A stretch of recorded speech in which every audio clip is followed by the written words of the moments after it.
Ça, un patriote. Mais tant voilà, chers Guinéens, chers compatriotes, on met la note de Gaulle à côté de Guinée-Bissau. Je vais juste pour vous dire, très bien. Voilà, il y a des images en temps réel déjà. Les bandits qui ont tenté d'éliminer le général Umaru Sissoko Embalo, ils n'ont pas pu réussir. Donc, le coup d'état échec. Allah wadi be échec. Avant d'aller les images en temps réel, partagez cette vidéo.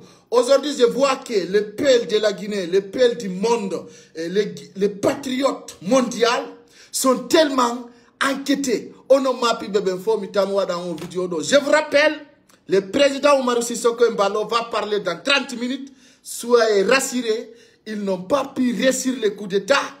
Partagez la vidéo. Mais réussir le coup d'état, on dit, si si tu es élu par le peuple, tu vas réussir pour toujours.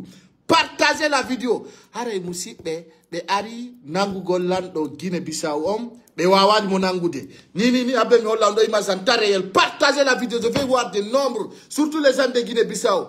Awa, Kodundowa, on nom. Tant tout le golo coup d'état on gagne. C'est pour cela pour toujours. Je vous dis le peuple, restez soudés, restez unis, allons dans le bon sens. Oika, ko Johnny mi gagne wat godo vidéo mi alerte. Depuis ne me halandemo. Président Umaru Sissoko Embalo sort au CEDEAO. Il faut quitter sur CEDEAO.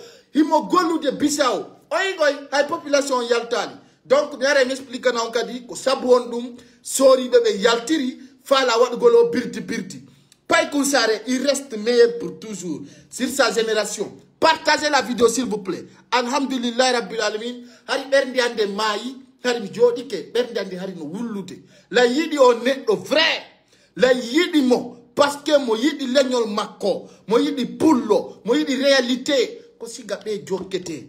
Donc alhamdulillah ko panjano wiye musibe alhamdulillah. Be nanguno do be warimo. Et dernièrement, Afrique au problème. Connaître la réalité. Alhamdulillah Rabbil Alamin. Je vais vous montrer le nombre de partages, s'il vous plaît. Partagez la vidéo. Aduna yo andu tout fi au vidéo. C'est pas au maximum moins de 2000 partages, s'il vous plaît. Partagez la vidéo. Nombre de partages. Vive son excellence. Omar Sissoko Embalo. Harimi ma piqué. Harim, ay katele miwi. Tay berne de lani ude. Billahi wal harimi woni tapi hari bernde mayi moko ayna mi fion j'étais séquestré hari bernde boni hari bernde hari ça ne va pas billahi wallahi tallahi. Donc je vais vous montrer les images en temps réel comme adani lando tout de suite ben yo mi feking mais andintina be kadi Umaru Sissoko Embalo se porte bien ono di média di Bissau fop c'est dia on sofi dete do ay on wi kon kom on wi kon teti on gagnali. Donc je vous rappelle le président Guinée-Bissau se porte bien alhamdulillah rabbil alamin et ja alla yejitali fulbe ben Africa ko dum min taon what min o watala de parce que o ko jodi mi gayni yaltinde gonga e fenande ka CFD do en labo diri do kadi mi ari on jonnu god en ta réalité menen ko tare ande la welti Allah jalla da yidi mi jasi mapi ke antinayla no e ja Allah ko wallo e ja Allah accata bernde ande wulla quoi hari bernde ande mayi ayna mi fenu j'étais tapi hari mi jibi tike mi anda no fi ma hari bernde ande latti tike musibe hari mi desperi total hari mi desidi mi woli ta filam Africa. Non, la ilaha illallah. Wadu bedung. Non, Hari, c'est terminé pour moi. Hakunde Allah. Voilà, je vais montrer les images déjà. Inodo images ding. No, bitogoro. Si ka bitogoro kwa wana bi huda do quoi. Hareka vrai. Attends, il nous faut. Je vais montrer les images en temps. Image ding no jindu de. Image ding no jindu de jama. Partagez vidéo. Chers Africains.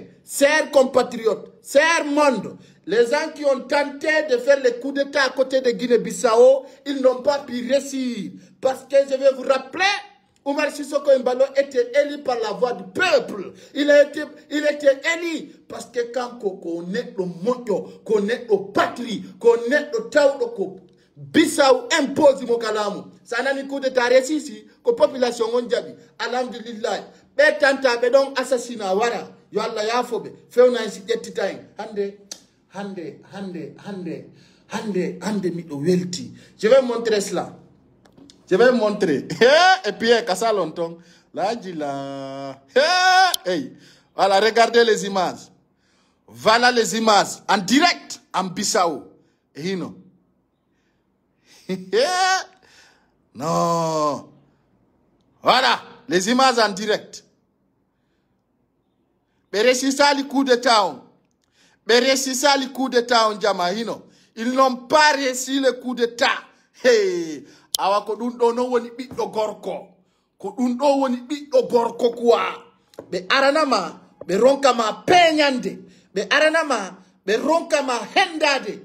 Ɗum woni ɓiɗɗo gorko naka sekko wigol min komi gorko ko ni ɓiɗɗo gorko wanaka sekko koko ka réalité ko ya hollu sa aranama ɗe andina il faut que ɓiɗɗo gorko na haala kono min non fulɓe fuuta jaltay e haala ala alhamdulillahi rabbil alamin Allah waɗi ɓe waralimo Allah wa dare ɗum e yewdare ɓe fabrique penale o warama o enterrama entourage makko waɗirama ni alhamdulillah kala yiɗo vidéo yo partage mo hande ari jama o ma piqué les gens étaient inquiets les gens étaient inquiets hari yimɓe ɓe ma piqué hari ɓerɗe yimɓe ɓe maayi non j'étais tel non hari mi despéri hay vidéo mo mi duwano waɗugol 2 heures de temps mi wawani mo waɗugol à 1 heure de temps tellement que komi yiɗi ɗum ko tawi ɓerde ande wa c'était terminé awa onon ɓe tantuɓe waɗugol on coup d'état on gaynali de hey ɓe warayno oɗo kadi ɗum yaltirani bandiji no ton ɗin si waɗama bandiyaga ɗin si nangama na hay fus jama haray koyen welto weltano den Allah min on do hari bernde ande ma piki hari bernde ande ma piki lan anduno non on foppu modon hari don habbi déjà be mi holla on wana journal birdi e hino do déjà la ila ala hari on tigi ma piki be e pi hari mi ma panike o ay goddo addani la wi o warama taw mi fala fesude déjà mi fesi billa bernde wulli godon mini direct be coupe vidéo goddo adani lan do message be yo o latiye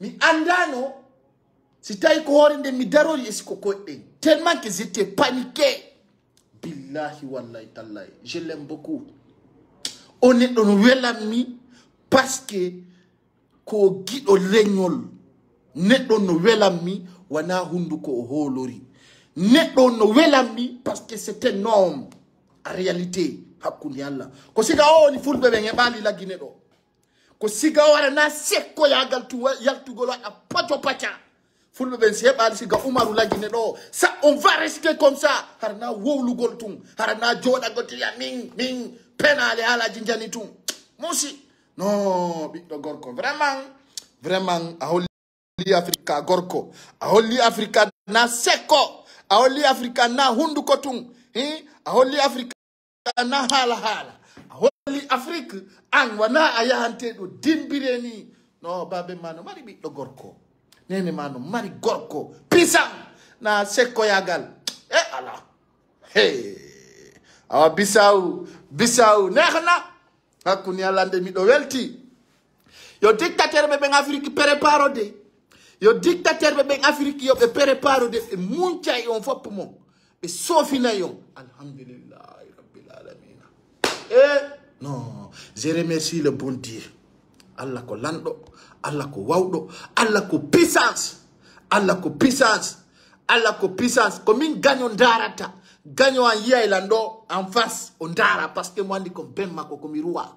Je suis le roi des blogueurs guinéens. Tu veux, tu ne veux pas. Le roi des blogueurs, le champion des champions. Tu es pour, tu n'es pas pour. Je suis le champion des blogueurs.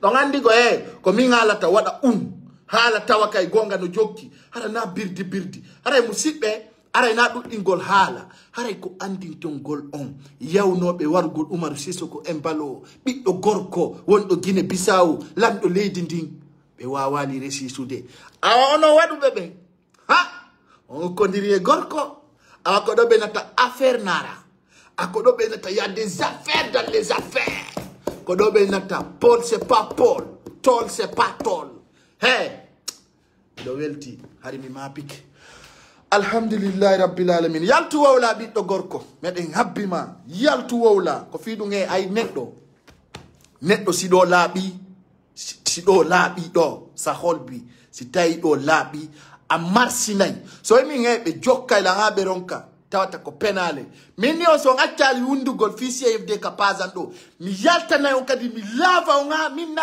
en siɓɓe gandidira ko on fenade ɓe yalte ka pasan mi faalaka fimon ɗo kala waɗo promotion CFD yontigi furkan ko on fenade ɓe onon e patron ji mo fop ko on fonnatin ko on arnake ɗaɓɓe ka yarum furkan en faalaka fimon ko yimɓe bandi kon délinquant on wujjay on fenay kala ko winditi CFD ko fenade faalaka on Fourcané, des cons, des têtis, je ne veux pas de vous. Vous êtes que des arnaqueurs. Là, on pique des words vrai. Là, on vrai, mais qu'on sait que tout le monde est pénal.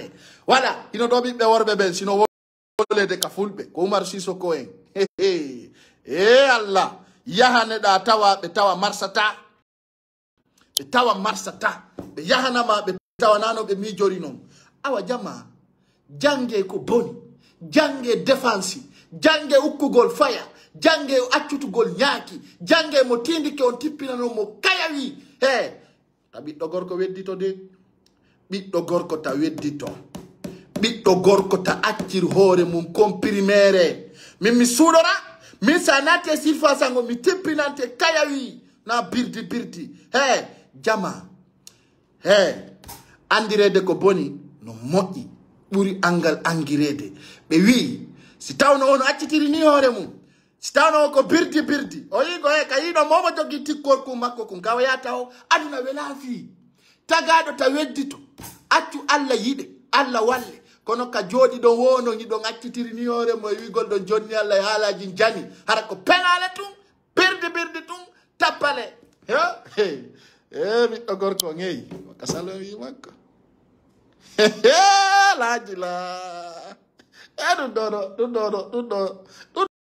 la do foti bi ko be war be welata mi quoi sago hare ko ni mi way hare si goddo okkike la mi peña na auto version aduna o yiya kadi la kila Sisoko Embalo no mi ndari mi tay ka ɓiɗɗo gorko mi ndari mi tawi tien nom billahi tien nom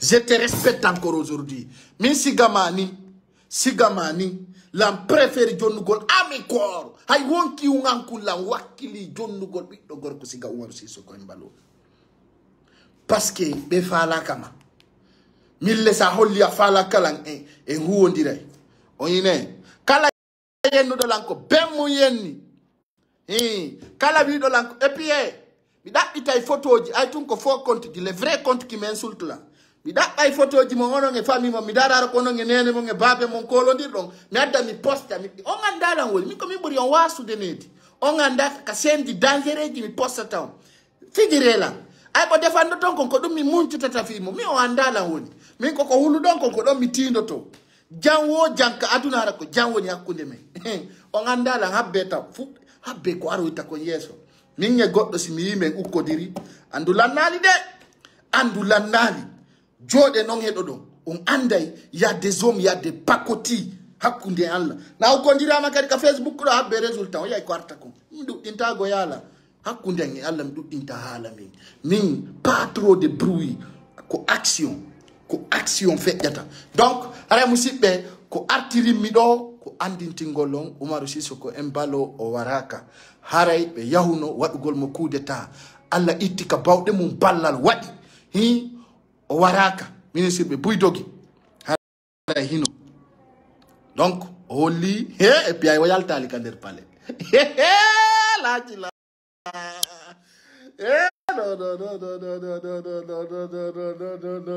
hay ka nder palais o yaltali Eh Allah. Les récoltes taille sari de Nantondiri. Akuni Allah. Malgré, il y avait beaucoup, hein. Bouywali ke kono he. Si gor kono woda ara ino woda. Worbe no ender worbe. On yi jama. Do foji kina eh. Feti kon fop no jogita. On y en réalité dare. On y ka. Voilà, c'est ça la réalité. Mais ndaru min pay kusare. Yana ikono lido to kono yana ta. Inga la blogger jogine ndara do burila. Dans la vie. Ndare kadi ya ndaro kadi vidéo jidi. Jamais plus jamais. L'homme le plus crédible de sa génération c'est moi.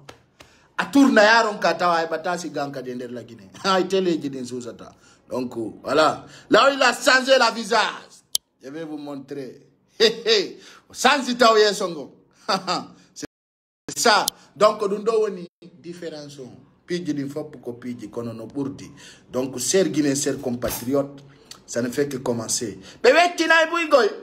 Alassane Ouattara, hetay golle maden. Alassane Ouattara, hetay bareya galmanga. Hetay gonda ko wadde. Hande, ari bernde ande wulli. Aynam fenu. Ari la mapi, vrai. Ari komi habbi wo, ko sitawi. Dekere wada ikatele. Ara meral fatana ngo IPS TV on futike sari kona krindeng. Mi hala no mi wada itele. Min nase koya galze mon projet. Tele de tododo min ko mi wada ta tele radio lagini do ka pullo futa ara ta wola ko fala. Fekka kadi jawalo tallo. Hara got sister free fade. Est-ce que do ngandila? Mi wada ta tele do lagine ko pulbo futa ronki wadde ko min wadata do tele ka pullo futa arata wola pula janwalo tallo ara goto susta ngeddude c'est moi qui va le faire si goddo ngeddi kadi men ukka faya e makko yarta mamadi do kona krido pullo futa nodda wola ko metti dum ko welali dum fekja dum goddo susta ngeddude ko media chacun est libre de s'exprimer ça soit clair. Ça soit clair. Donc, la Guinée, il est fort kiti. Min comme yala nyon confort, min ni min wado video. Moyo ton janga fama, comme min jodo to nyande go ka tele mum. Oigo yande ka tele wadde. Jodo ka ba radio mum. Beya kombo je beya ko pay kusare. Bion c'est ça. Vous comprenez?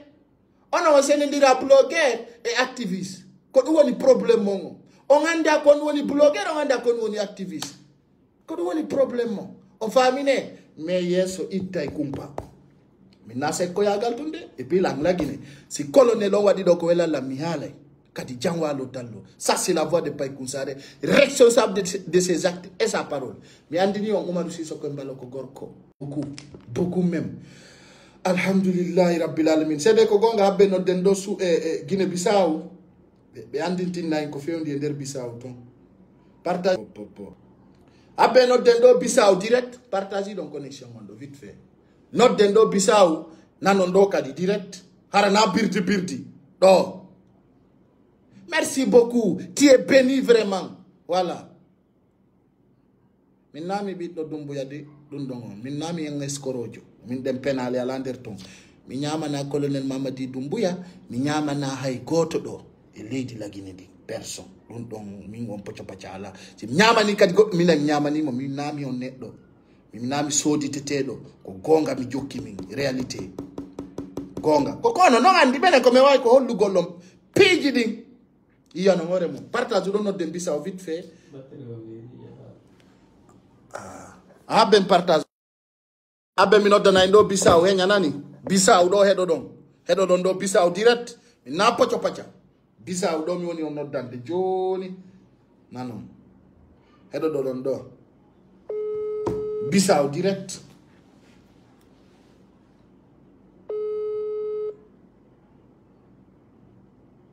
Bissau on de noddude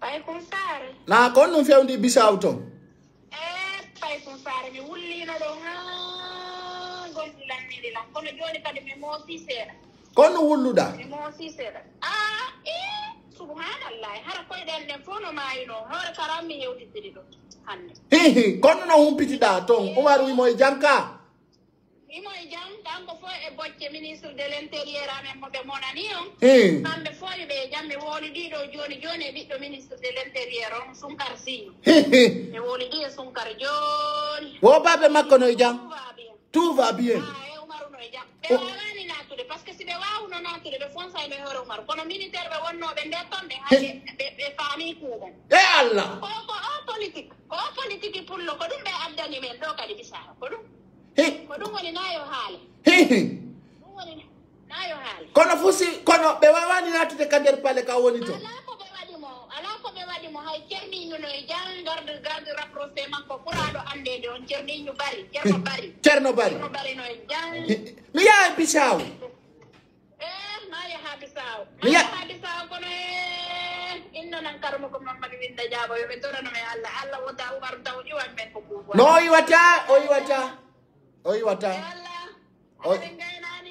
no iwata taw mapo iwata taw wullo acce wullugo information momi hebi mi jonnata salla jabi nani fay bu sara ko mi nodirima parce que nana mi wawni di fu kartinu o inni lam tout va bien o wolde banna ko kadi mi nodda do be mo ministre de l'intérieur be on do o inni lam wa kala jekkude ko téléphone ko dum wari asum karnoddiga mi nodda ana après mi noddi ana mi wolde ana mo bacci après mi nodde mi halana ma ko woni feddude ko merci à vous kadi mi yettoto grande activiste jo kadi mo fami dendira Umaru wondo Espagne o yane uno do intervenude ko pasma yede do boy pullo noddemo on don kanyum kadi waati jonnude information on don ko dendira ma ko kadi reedu no la pro ok ko woni womi jonnete information mais toro den Allah dum do wata Allah taw hara dum do yana e hore men kadi parce ko enen kadi be vindi la problème on jarama yalla wallu en an kadi a jarama mi yi vidéo ma mi jarama Allah wadu joddi yalla janna amina menen Umaru ko wonki amen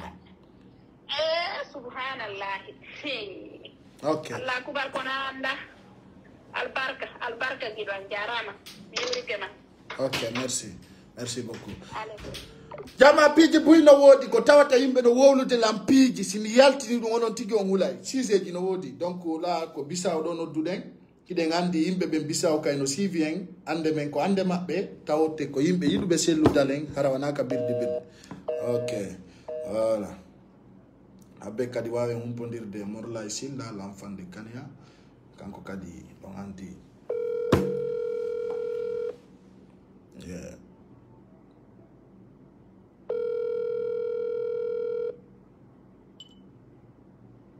birdi o marstani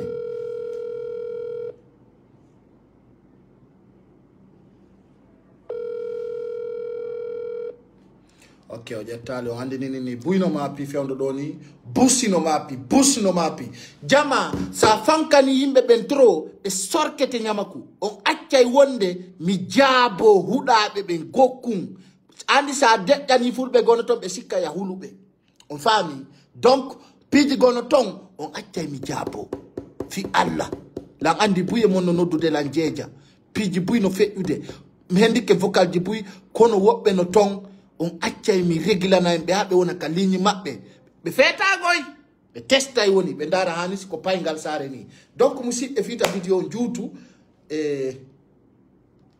on boni kadi accu yandi nadan e noddugol lam fewdo ɗo a welti ko yiɗa o foto ɗo ka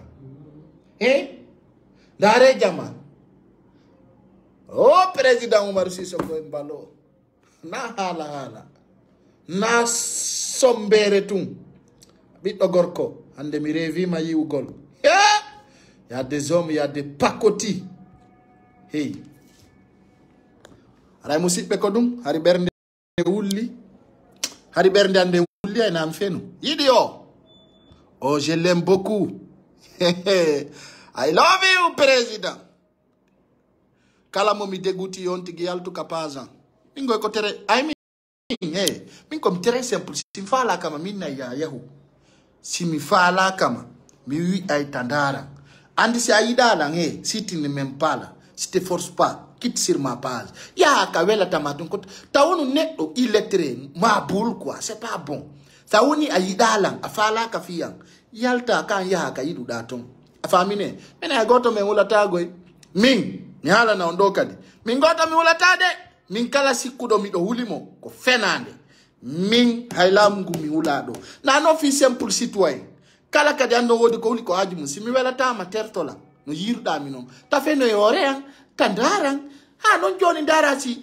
faalaɓe ɓen darugol daratala kono ayiɗalan ay watta ɓawa ɗum ko démagogie yagal non min sa faala kalan ko mi watta kon si welatama tertolan seeku tertoɗalan noon miɗo mette Facebook no addi prioritaire ji ɓenni sa yiɗa neɗɗo ko ya yaltu ka page makko désabonnoɗa yaha few hara dartamo walla maska ɗum ɗo fof Facebook no addani on kono onon hiɗo waya layi fu ɓe quoi ɗum moƴƴa a yiɗa goɗɗo a yiwata ɓawo makko ɗum c'est pas bon hein ko hunde wonde grave neɗɗo no doit wonde mattire intelligent min ko minata jama on si miɗo waɗa ko wele dara si welatama voilà ti laisse c'est très simple ni hey alhamdulillah de hino ɗo ministre ɓe makko ɓen fo yimɓe ɓen no noddude lande san oyi hey fo no maapi allahu akbar alhamdulillah mi andi fulɓe ɓen kadi sont bien min ko ɗum ɗo welatam mi gonga réalité hakkunde Allah weltani on musidɓe fulɓe ƴetti fimon weltani on yiɗi on faala yo pullo fuuta ɓanto e nder Afrique o revoit kono arana e hoore penale arana e hoore warindirgol letta yimɓe tooña arnaka wala penale ko andi hay hoore mum wata waɗande mi yiɗa neɗɗo fenowo neɗɗo si fenay mo mettanmi min neɗɗo ko weltanmi ko wowlowo gonga wiya si wi o téléphone ɗo hay si yama hala kara ko o téléphone si wiyama ñiire hara ko ñiire nden si wiyama wonki hara ko wonki kin kono mi yiɗa pullo wowlowo ɗum waɗa ɗum falaka ɗum Allah ittu firay ɗum kala pullo waɗowo ɗum hande waɗa ɗum jango ko fenande moƴƴa kala jama ko sati marsata kala ko satina marsata yo Allah ɓantu fi pullo Afrique ɗo yo Allah hisin lamɓe fulɓe ɓen e kala lanɗo yiɗɗo leñol pullo. Donc je vous aime bien, que Dieu vous bénisse, vous en garde, que Dieu aide la communauté Peul en Afrique de l'Ouest. C'est ça. Andi enen hiɗen woni yimɓe tampinaɓe hiɗen añidiri kadi en yiɗa wolugol gonga pay kun sare so fenay si tawi komi makko baajo ko yimɓe ɓen jooɗo ɗon wiya no ɗon andi wata on hersimmo ɗon andi ko makko neɗɗo si fenay o fenay moƴƴa taga nayo fenu ko ya wolu gonga haray ko ɗum musidɓe on belandarde o say ɗo weltani on ƴetti fi mon yo Allah waɗu barke mon haray Oumar Sissoko en balo meɗen welti yimɓe Bisaw fop fulɓe e leƴƴi ɗin ton fof meɗen ƴetti fi mon ko yon wakkilo wono hunde wotere andi ton Oumar wallay on o waɗana on laawi piiji puy vraiment nous sommes ensemble si très content hande si ɓe resisi no ɗum e piyare no miɗo aani piyari miɗo maapi hakkunde Allah wi ay no mi andano ko honno mi woniri ay nan fenu mi andano comment je suis billahi hari ɓernde ande lanni jiɓitade hari piiji anɗi fof ari mi anda mi hayki mbuɗɗin kasako haɓɓere goo yani ɗiɗi mi fermano sako ko mi yoɓi taxi motojo ɗi yani ko yata 800 000 hari hakkille ɗen jiɓitike boni yo il était arrêté jode ɗon yo il était arrêté minen ɗo mi hendike image ɓenni o arrêtaka ɗum ko non andi ton o il était arrêté on to hendi ɗon ɗon hinomo ɗo de on yii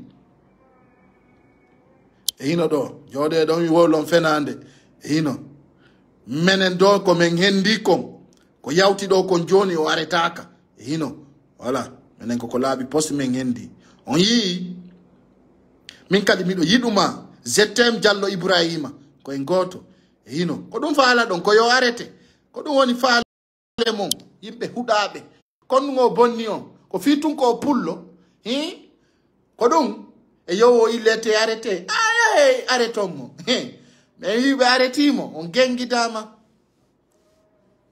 wallahi meral fatara on était très enquêté fenande tun o ɗi comptuji fop ko fo compte ko comptuji yimɓe huɗaɓe nani ɓe ala barki nane ko ɓe yelanto Oumar Sissoko en ballo arrêté ɗum no wo wi astagfirullah ɗum no hulɓinanima innugolo yo ilete arrêté honto Aretaka ende otere. Allo? Allo, Pai Kusare. Oui. Ida ka diretti. Dawa ila ka diretti. Ida ka diretti. Awa so firate wuturu nene ma punna nene ma nani bisoli bi popore. Awa. Disindire jani Pai Kusare. Awa. Pokai nene ma Pai Kusare. Mi pokai nene ma ledo bande parce que ida bondi do CFD. Kono John men pokai nene ma nani Pai Kusare ko min mi pokai nene ma min Pai Kusare. Okay. Ka aksi wal Pai Kusare min ko Pai Kusare. Kusare mi pokai nene ma Pai Kusare. Okay. Pita nene ma Pai Kusare sindire nene ma Pai Kusare. Awa. Mi pokai nene ma Pai Kusare sindire nene ma Pai Kusare. Merci. Ya na do mosul. Ya na do mosul ka dara den dato de. Kala mo wona ka dara den dato de sindire nene ma ko do try da mari wa yo. Pore. Sindire nene ma yo Pai Kusare. Okay. Kala lay ko ka pasi ma sindire nene ma. Écoutez-le. Oh, comme elle a d'artana na golful bébé. Ah, merci. Benande makay, benande ma.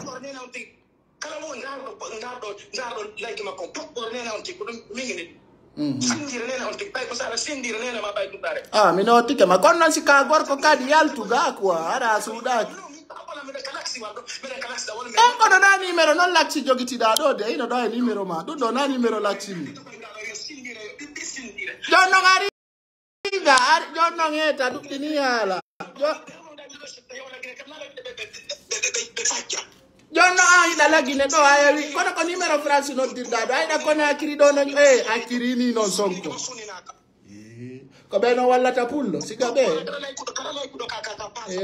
Musique be onane no ko be do woni CIFD. Ko be no wonno jettude mbudi de drogués. C'est des drogués comme ça, les drogués. So yimi nion CIFD wana hunde moƴƴere. Wombe be mbaw modi sori wana yimbe moƴƴube. C'est des drogués, c'est des personnes qui prennent des bières, qui fument de la drogue. C'est des assassins, c'est mi on la yon jikku mabbe on. On wadi mi yottota ko goy. O ala kadi lagindo ko numéro France kadi on noddiri mi holli on. Mais c'est pas de personne responsable. Quand on me million yalte ba CIFD. C'est ça la réalité. Quand ande dundo ko Allah holli on.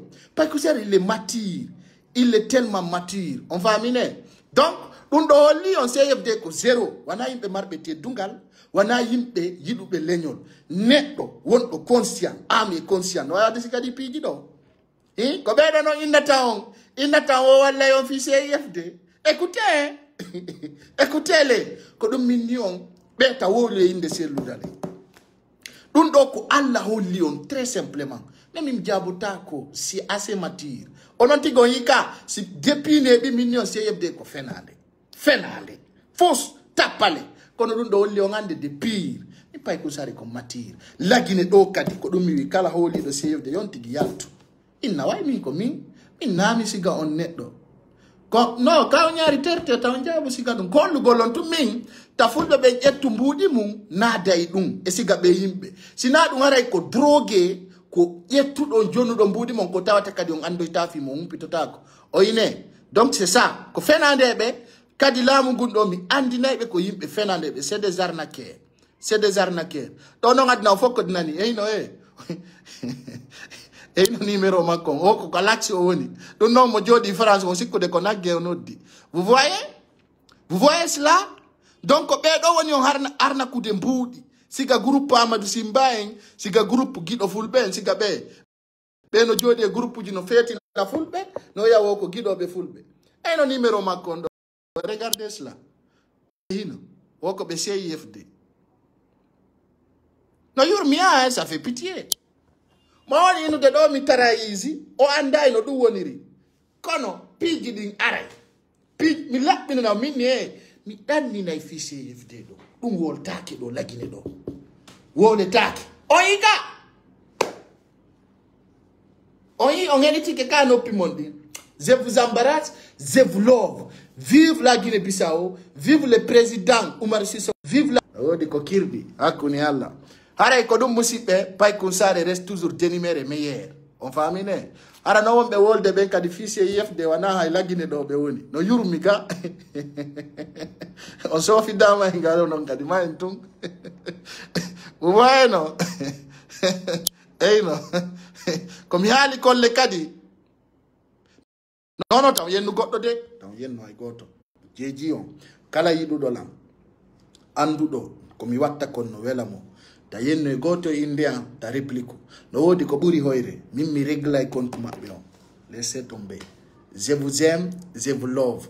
Vive le président Oumaro Sissoko Embalo. Voilà le numéro qui insulte ici, qui ne sait rien du tout. Des immatures complexés. Quand non, Ariata et Koyen be Allah woni no de no yidi leñol no fala on wallude. No yurumi ga non, laissez tomber. Ça continue. Donc, c'est pour vous dire, j'aime trop le président Oumaro Sissoko Embalo, que Dieu lui porte. La différence montre, la réalité montre aussi. Aussi gabedo modi sori recriti ko yenna yimbe hara on susata landagol mbuudi ko versu don kon no yurmiya fulbe futa kala waddo do mbuudi on yay ko feggata kon. Je vous aime, je vous embarrasse. Au revoir.